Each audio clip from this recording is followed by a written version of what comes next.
In the dream, Arseny was attending a great feast.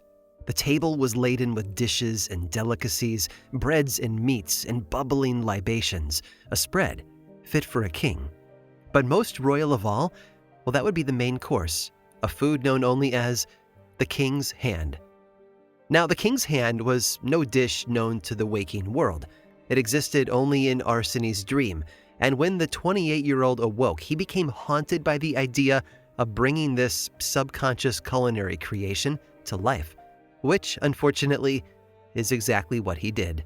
And I say unfortunately because the king's hand of Arseny's dream feast just so happened to be a hollow, hand-shaped M&M cookie stuffed with Greek salad. Through a series of increasingly deranged viral tweets, Arseny documented his journey to create a real-life king's hand. Did he have baking experience? Well, not particularly. Did his friends and family approve of this venture? Definitely not. But that didn't stop him from creating a silicone hand-shaped mold, pressing cookie dough into the crevices, and ultimately filling the entire accursed concoction with lettuce, olives, and feta cheese. He said, "It's hard for me to tell you how king's hand tasted. I dreamed it up in my dreams, so when I bit into it, it was very rewarding. I was like, oh my God, I'm eating my dream food. If another person were to bite into king's hand, they would barf. I don't know."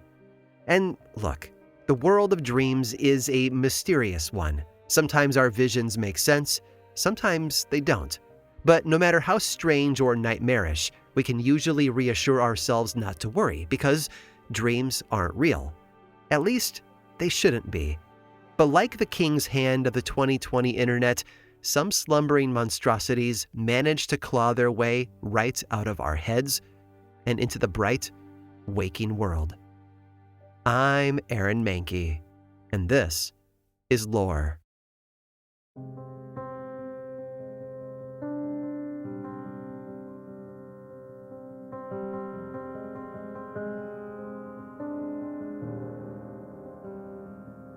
If you're like me, you've probably kept a dream journal at some point in your life. And while the idea may seem modern, the practice of writing down one's dreams is actually very ancient. In fact, the oldest surviving dream journal was written in the 2nd century AD by a Roman writer named Aristides.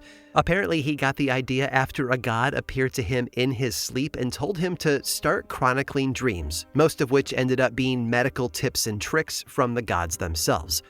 Meanwhile, others have been found elsewhere from ancient Rome to medieval Japan. One Japanese Buddhist monk named Miwa dutifully recorded his dreams from the 1190s all the way until his death in 1232. And sure, some of these dreams concerned spiritual matters, as is befitting a monk, but others have a certain randomness that feels strangely relatable. In the ocean, there was a large fish, he wrote in one entry, and someone said, "It is a crocodile. It had a single horn growing and was about 10 feet long." In another entry, "I pulled down a double-branched peach limb and picked a peach. It was not an ordinary peach, but a marvelously rare, hitherto unseen peach. Its white fuzz was about 3 inches long. It was shaped like a hand." And let me be clear that coming off of the king's hand story, I'm not sure if it's comforting or upsetting that we've been dreaming about weird edible hands for nearly 1,000 years. Someone should probably look into that. And speaking of mysterious imagery, people haven't just been writing down their dreams since ancient times. We've also been trying to interpret them. Take this confident advice from a 15th century BC Babylonian tablet, which insists that, and I quote, "If he bites his upper lip, joy will not be given him. If a hunchback seizes him, a curse will smite him. If he carries beer in the street, his heart will be glad." Later on, during the 2nd century AD, Greek scholar Artemidorus claimed that playing handball predicts, and I quote, "endless quarrels and frequently love for a courtesan," while dreaming that you're covered in a hog's bristles portends a similarly bristly, violent future. And let's not forget this particularly essential analysis, in which Artemidorus states, and I quote, "Flat cakes prepared without cheese are good. Cakes that have cheese in them signify deceit and trickery. Dreams of cheese also have the same meaning."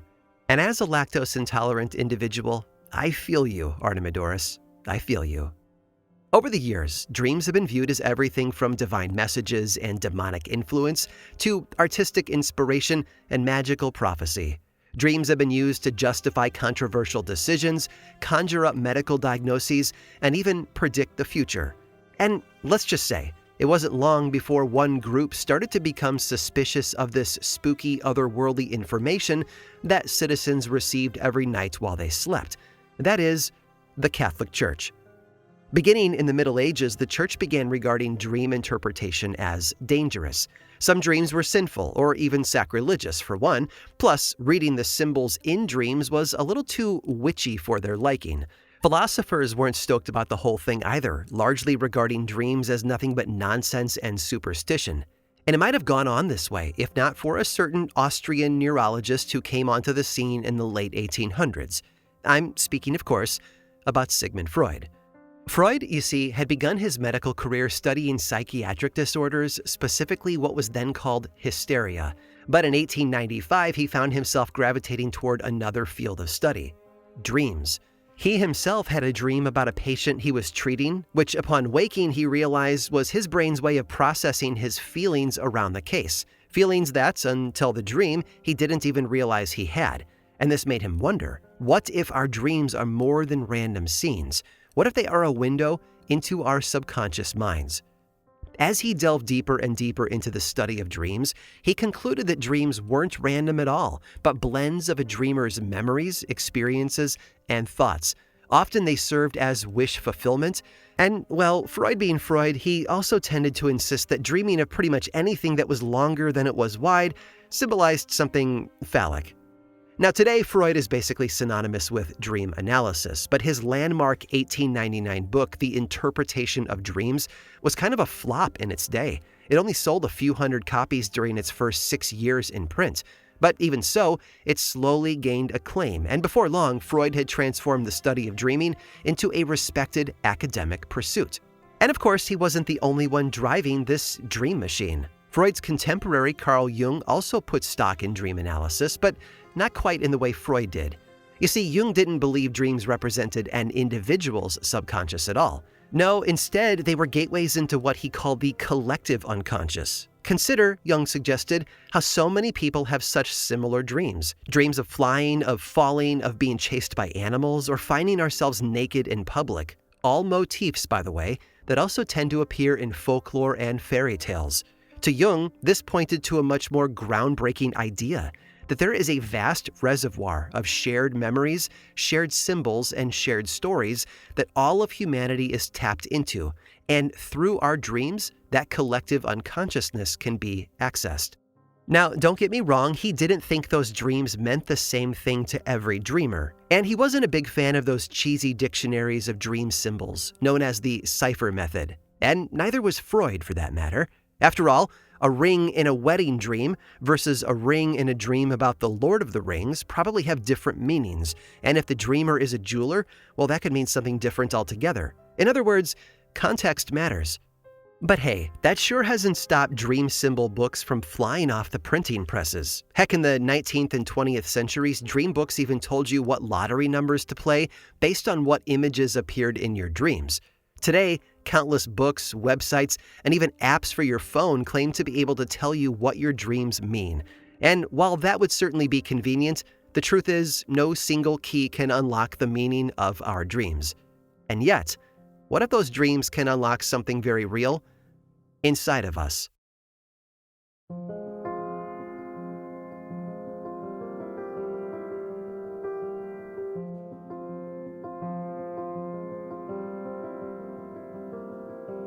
You may have heard the oft-repeated bit of trivia that a dream was responsible for the invention of the sewing machine. As the story goes, the year was 1844, and American inventor Elias Howe was growing increasingly frustrated at his consistent failure to invent a machine with the capability of stitching textiles together. So frustrated, in fact, that it manifested in a doozy of a stress dream. Elias had dreamt that he was in the court of a cannibal king. The king told him that he had 24 hours to invent the sewing machine, or else. Elias frantically got to work, but despite his efforts, 24 hours came and went, and still no sewing machine. So the cannibals tied him up and dumped him into a cauldron of water, He tried to wriggle out of the pot, of course, but whenever he rose up, the cannibals pushed him back in with their spears. Spears that, oddly, all had holes in their points. When Elias woke, he was shaken up, but he also couldn't get the thought of those spears out of his head. And suddenly he realized the missing element of his sewing machine design. He should put a hole at the bottom of the needle rather than at the top. And that was that. Elias Howe's machine changed the textile industry forever, and his needle configuration is still used to this day. It's a heck of a story, and it's pretty widely told, too. But, well, it turns out this textile tale is probably fabricated. No pun intended, I swear. You see, the first reference that we could find to it comes from a much reprinted 1894 newspaper article in which the story is told by a James M. Howe. In the article, published 30 years after Elias Howe's death, mind you, James claims to be a descendant of Elias and insists the cannibal dream was passed down as family lore. Now, it might have been easy to accept the article at face value at the time, but we took a deep dive into Elias Howe's genealogical record, and it turns out there is no one even remotely related to Elias Howe with the name James M. Howe, let alone a direct descendant. But hey, as satisfying as it is to get to the bottom of a rumor, it is a little disappointing, right? I mean, that's the kind of story that you really want to be true. But don't worry, the sewing machine may not have been dreamed up, but there are plenty of famous breakthroughs that really were. Take, for example, this case from the mid-1950s. A prominent cartoonist was in a rut, his life was in shambles, his marriage was falling apart, and on top of all of that, his nights had become plagued by horrible dreams. There was one that he later wrote, where I was in a kind of tower made up of a series of ramps. Dead leaves were falling and covering everything. At a particular moment, in an immaculately white alcove, a white skeleton appeared that tried to catch me, and then instantly everything around me became white. It got so bad that this cartoonist visited a psychologist who advised him to take a step back from his work, that is, to stop drawing cartoons. Instead, the cartoonist did just the opposite. He began drafting cartoons set in the snowy all-white landscape that he had seen in his dreams, and even incorporated dreaming into the plot. That cartoonist, by the way, was Hergé, creator of Tintin, and the work inspired by the nightmare was Tintin in Tibet, often lauded as his finest work. And then there's the scientist Otto Loewy, who awoke in the night on Easter Sunday in 1920 to jot down an idea he'd had in a dream. Come morning, he eagerly went to read it, certain that he had dreamed up something important, only to be unable to decipher his messy handwriting. Luckily, though, the dream returned the following night, and this time he remembered it all. It was the design of an experiment, he wrote, to determine whether or not the hypothesis of chemical transmission that I had uttered 17 years ago was correct. I got up immediately, went to the laboratory, and performed a simple experiment on a frog heart according to the nocturnal design. Following the dream's instructions, he stimulated the vagus nerve of a still-beating frog heart, and lo and behold, it behaved just as it had in his dream, with the heartbeat slowing down.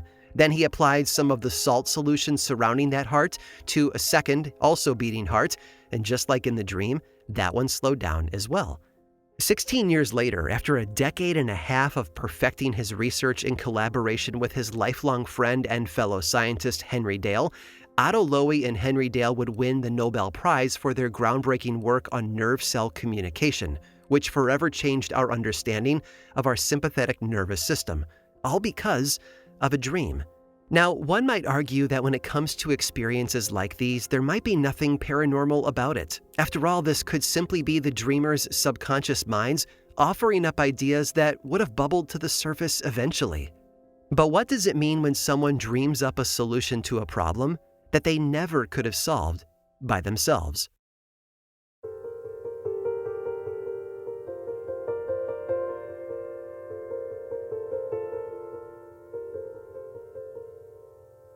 Today, they are known as the lost children of the Alleghenies, but back in the 1850s, they were simply George and Joseph Cox. Little Joseph, 5 years old, and George, 7, lived with their 2 younger sisters and their parents, Samuel and Susanna, in a cabin nestled among the trees of Pennsylvania's Allegheny Mountains. And for the Cox family, April 24th of 1856 began as a morning like any other. First, the household sat down to breakfast together. Then the kids' father set out hunting while their mother began the household chores.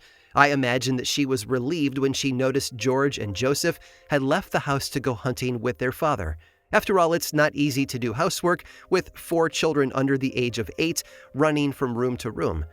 But come lunchtime, when her husband returned from the forest, that relief turned to panic because the boys weren't with him. In fact, they had never joined him hunting at all that day. They had simply walked out the door, stepped into the woods, and disappeared. It was a frigid April in the mountains, and a light snow had begun to fall. Miles of woods stretched out in all directions, wild with thickets and gnarled trees, and dusk was mere hours away. Desperately, Samuel ran to the nearby town of Pavia to rustle up a search party, and soon a group of townsfolk and dogs had set out into the forest, torches and lanterns ablaze. By nightfall, more than 100 people had joined the search. Some stayed in the woods all night, lighting signal fires in hopes that the lost boys would see them. But daylight came and the children were still nowhere to be found. The following day, more searchers joined, and the day after that, and the day after that.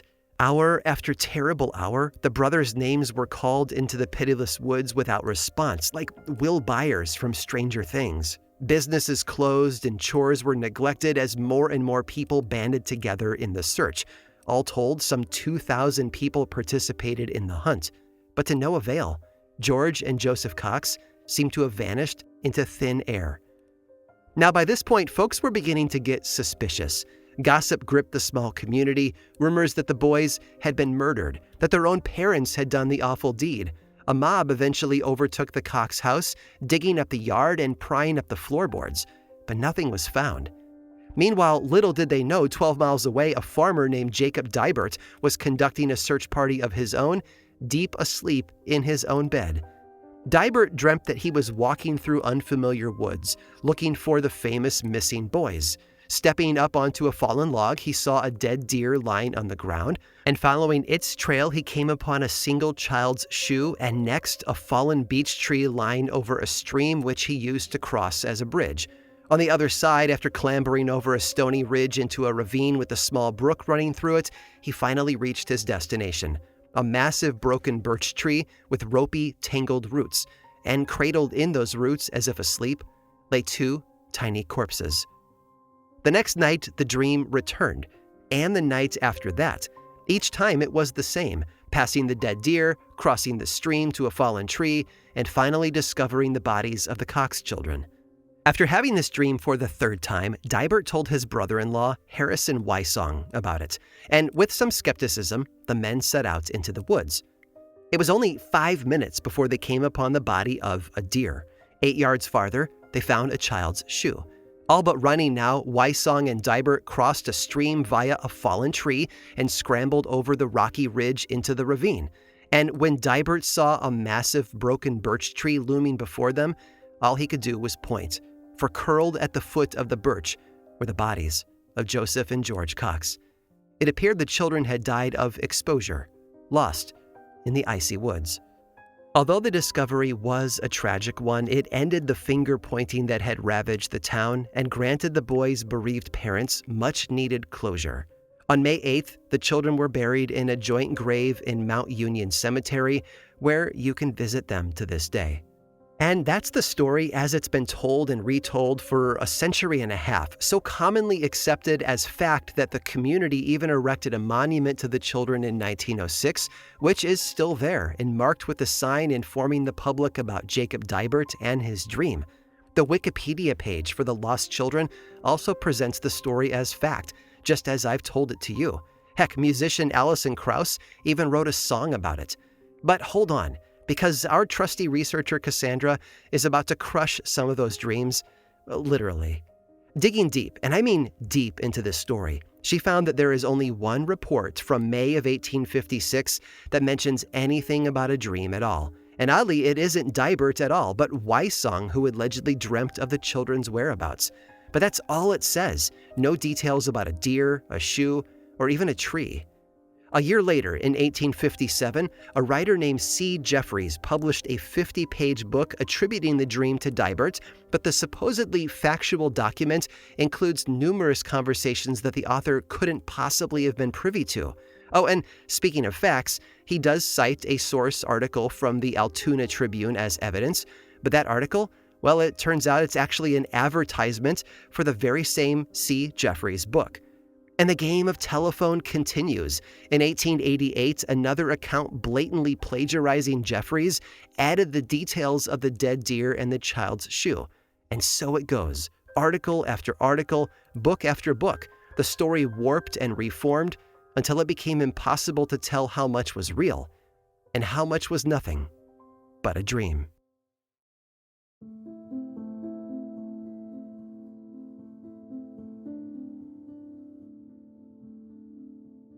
Tracking history is a little like sleepwalking. You're stumbling through the dark, assuming the path ahead is clear, but suddenly you found yourself colliding with a wall. Here is what is true. George and Joseph Cox vanished in the woods on April 24th of 1856. Their bodies were found days later by Jason Dibert and Harrison Wysong. But whether dreams had anything to do with it, well, that's where the facts grow thin. Most of our dreams occur during REM sleep, a time when the emotional centers of the brain kick into overdrive, while the parts concerned with rationality, logic, and decision-making take a little rest. And the result? The perfect mental environment for some wild, high-emotion visions with no common sense to keep them in check. But if our dreams are all emotion and no logic, then how are we supposed to explain the phenomenon of precognitive dreams? Well, according to one theory called Next Up, aka Network Exploration to Understand Possibilities, your dreaming brain deliberately creates a rapid-fire collection of scenarios that you might encounter in waking life as a sort of training ground for the future. Because your dreams are attempting to predict what you might experience down the line, it makes sense that sometimes one of those predictions might actually happen. On the other hand, predictive dreams might simply come down to statistics. The average person is believed to have roughly 4 dreams per night. And well, multiply that by every night in your life, and that's a pretty good set of odds that 1 or 2 of those dream scenes might line up with something in the real world. And then, of course, there's a case like the Lost Children of the Alleghenies, in which the dream wasn't manufactured in the sleeping mind at all, but in the rumor mill. So why then would a story like theirs even develop? Why claim a dream led the men to find the lost children rather than to tell it plainly? Well, if I had to venture a guess, I would say it has less to do with the merits of dreams and more to do with the failures of men. You see, before Dibert and Wysong, not one of the 2,000 searchers thought to cross the stream in their hunt for the boys. They assumed that the spring waters were too high for the children to possibly have crossed, an assumption that likely cost the children their lives. Such a simple mistake, with such devastating consequences. Devastating enough, perhaps, that the searchers grasped for a supernatural reason for their failure, rather than bear the guilt of the truth, that they simply hadn't looked hard enough.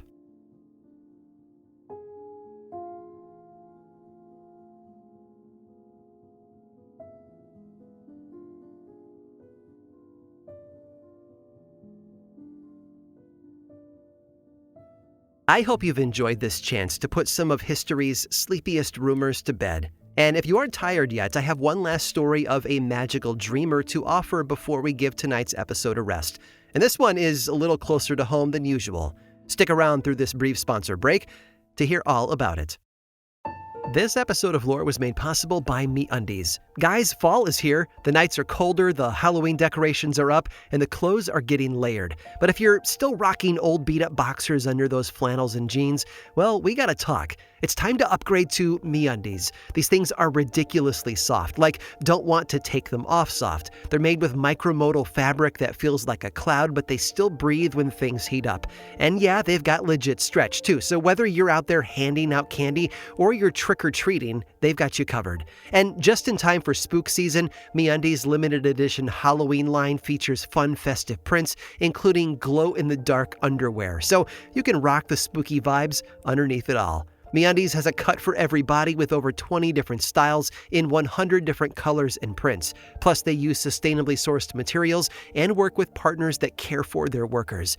And for the curious out there, I went with their Ultramodal Core Boxer Brief, and I honestly can't get over how soft and perfect they are, just pure cloud-like comfort. With more than 30 million pairs sold and 90,000 5-star reviews, MeUndies are an essential must-have for every drawer. Not happy with your first pair of undies? It's on MeUndies. Right now, as a listener of this show, you can get cozy and spooky for less with deals up to 50% off at MeUndies.com/lore and enter the promo code LORE. That's MeUndies.com/lore, promo code LORE for up to 50% off. MeUndies, comfort that's made for fall. This episode was also sponsored by Squarespace. As a former freelance graphic designer and a current small business owner, I know firsthand how tough it can be to craft a brand and a website around who you are and what you do. But Squarespace makes it so incredibly easy. Squarespace is the all-in-one website platform that's designed to help you stand out and succeed online. Whether you're just starting out or you are scaling a growing business, Squarespace gives you everything you need. Whether it's consultations, events, or experiences, Squarespace lets you showcase your offerings with a customizable website designed to attract clients and grow your business. Get paid on time with professional on-brand invoices and online payments, and streamline your workflow with built-in appointment scheduling. Squarespace has cutting-edge tools that are meant to give you the boost you need to craft a beautiful site around you and your brand. Their library of professionally designed, award-winning website templates lets you use drag-and-drop editing, beautiful styling options, and unrivaled visual design effects with no experience required. Squarespace can use basic information about your industry, your goals, and personality to generate personalized design recommendations. And their Squarespace email campaigns option has all the tools you need to engage clients, promote your services, and grow your business. Get started today. Head over to squarespace.com/lore for a free trial. And when you're ready to launch, use the offer code LORE to save 10% off your first purchase of a website or domain. Squarespace. Build something beautiful. This episode was also sponsored by SimpliSafe. Can a home security system call itself security if it only responds once someone is already inside? Because that, by definition, is the reactive approach. By the time an intruder is in your home, it's too late. Your feeling of safety is shattered. That's why real security should stop a crime before it even starts. Here's how SimpliSafe does it. They use smart AI-powered cameras to detect threats while they're still outside your home and alert real security agents. And this is a game changer here. The agents take action while the intruder is still outside. They confront the intruder, letting them know that they're being watched on camera and that police are on their way, and even sounding a loud siren and triggering a spotlight if needed. That's how you stop a crime before it starts. That's real security. And that's why I trust SimpliSafe. Their system is designed to be proactive, not reactive.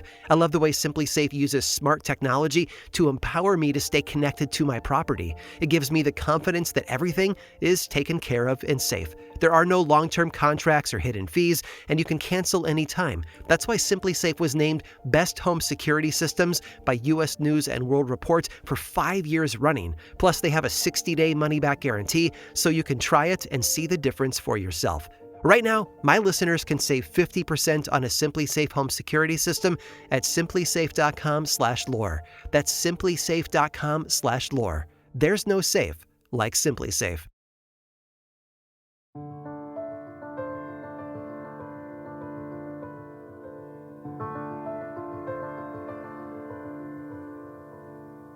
They say that when Kathleen Hines was born, the nurse took one look at her and fainted in horror. And to be fair, you might have too. Despite 10 working fingers and 10 working toes, something vital was missing. The baby, you see, didn't have a face. At least that's what the poor nurse thought at first. In truth, little Kathleen's face was simply obscured by a thin, fleshy membrane called a caul, a veil of skin that occurs in roughly 1 out of 80,000 births. But while the caul was quickly removed, revealing a healthy baby beneath, it was far from forgotten. You see, Kathleen Hines, maiden name Kathleen Allworth, was born in 1934 in Port Chester, New York, to a pair of off-the-boat Irish Catholic immigrants. And as such, the Allworths clung tight to the beliefs and superstitions of their homeland. Among them, the notion that children born with a caul are destined to be cursed with a second sight. Not wanting to frighten their daughter, Kathleen's parents kept the circumstances of her birth a secret until she reached the age of 13. And for a while, she seemed like a normal kid. She spent her days running around Port Chester with her 6 siblings, getting into mischief and helping her parents around the house. But when she turned 22, Kathleen's life changed forever. That is, she got married. Suddenly, she was forced to move 5 towns away, leaving her tight-knit family for the first time. And it was there, estranged from her loved ones, that she began having some rather weird dreams. First, she saw her sister Nora racked with sorrow while walking through a church filled with white lilies. Upon waking, Kathleen tried to shake the dream off as just that, a dream. But hey, better safe than sorry, she figured, especially given the fact that her sister was 9 months pregnant, and so she gave her a ring. Not wanting to totally freak Nora out, she casually asked how the pregnancy was going, to which Nora responded cheerfully that all was well. And it was, until the very next morning when Nora gave birth to a stillborn child. It was spooky, but probably just a coincidence, right? Well, unfortunately for Kathleen, that would be far from the last time her dreams would portend a family member's death. Take, for example, how before a trip to Niagara Falls, Kathleen dreamt of 4 men standing around a coffin. One of them turned to her, and recognizing him, she realized that the men were none other than her 4 brothers. The casket's occupant? Her father. Once again, she tried to brush the dream aside and left for her trip. But one morning around 7 a.m., she awoke with a start in her hotel bed, only to find her father standing in the corner of the room. But this wasn't the father she knew. No, here he looked to be in his mid-30s, youthful with auburn hair. And then he spoke. "I've come," the man said, "to say goodbye." With that, he vanished, and the telephone began to ring. Bleary with sleep, Kathleen answered the phone, only to hear her brother's heartbroken voice informing her that her father had just passed away. As she progressed through adulthood, the terrible prophetic dreams grew more and more frequent. In one case, she awoke suddenly in the night with a severe pain in her arm, which she apparently had been holding outstretched in her sleep. Little did she know, only minutes later, she and her husband would receive a call telling them that her husband's brother had died. How did he die, you might ask? Well, by sudden heart attack, while complaining of arm pain with his arm outstretched. But there was one dream that plagued her more often than any of the others. I like to call it Planes, Trains, and Automobiles ESP Edition. You see, for years, Kathleen Hines had this recurring dream in which she and a living family member would be on a casual stroll when an airplane would zoom down and land beside them. Out from the cockpit would pop an already deceased member of the family who would generously offer them a ride. Kathleen, knowing a suspicious situation when she saw one, would always decline. And sure, the ghost driver would mix it up now and then, pulling up in a car or a train or even sometimes a boat. But Kathleen wasn't about to be fooled, and usually neither were her companions. Now, I say usually because, well, on at least 2 different occasions, things went a little differently. That is, her living companion in the dream accepted the invitation, bid Kathleen goodbye, and zoomed away with the deceased. And I probably don't need to tell you what happened after that. That's right. Within 6 months, that person would be dead. In fact, she foresaw her aforementioned sister Nora's death in this very same way. By her mid-30s, Kathleen was so frightened by her second sight that she tried to push it from her mind altogether. If she had an odd feeling or a dream, she would desperately attempt to ignore it, determined to leave old Irish folklore behind. And it's easy to see why, right? Death in the family is always tragic enough, but to see it ahead of time and be powerless to stop it, that's a nightmare. When asked in an interview if she believed these abilities had a purpose, she said, "So I can protect my family, warn them." But that's never how it went, was it? She'd simply foresee a tragedy and be forced to stand by and watch it play out. Now, I won't claim to have an explanation for Kathleen's experiences. Perhaps she genuinely did have some inexplicable ability to see into the future, or perhaps it was merely confirmation bias. After all, she could have had other ominous dreams, easily forgotten when they didn't come to fruition. Add that to the fact that she grew up steeped in Irish folklore and knowledge of the call, and it's easy to see how she might have gotten swept up in the superstition.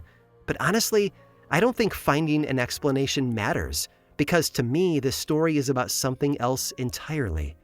Let's think back to when all this started. Kathleen had just gotten married and moved away from home. She went from spending every moment with her big Irish family, bickering and telling wild stories and getting into trouble, yes, but also taking care of one another, making sure the family was safe and loved.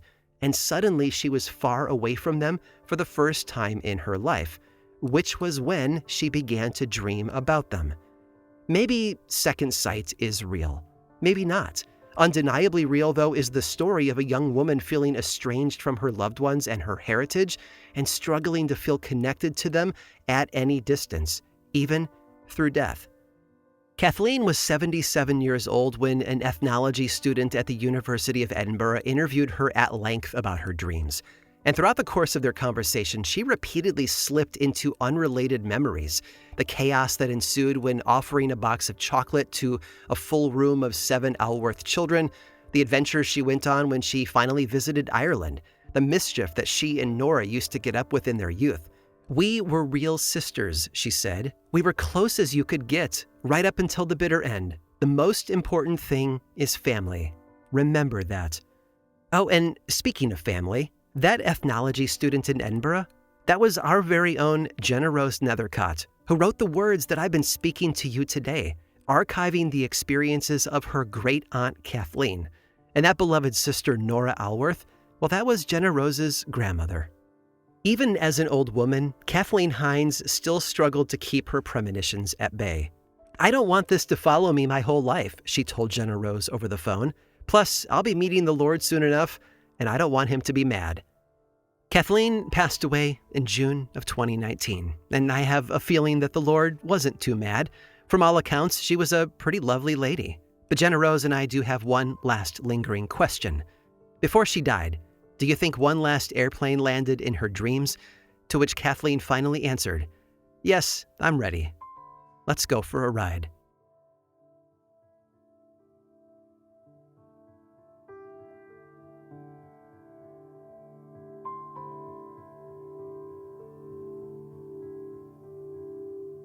This episode of Lore was produced by me, Aaron Mahnke, with writing by Jenna Rose Nethercott, research by Cassandra De Alba, and music by Chad Lawson.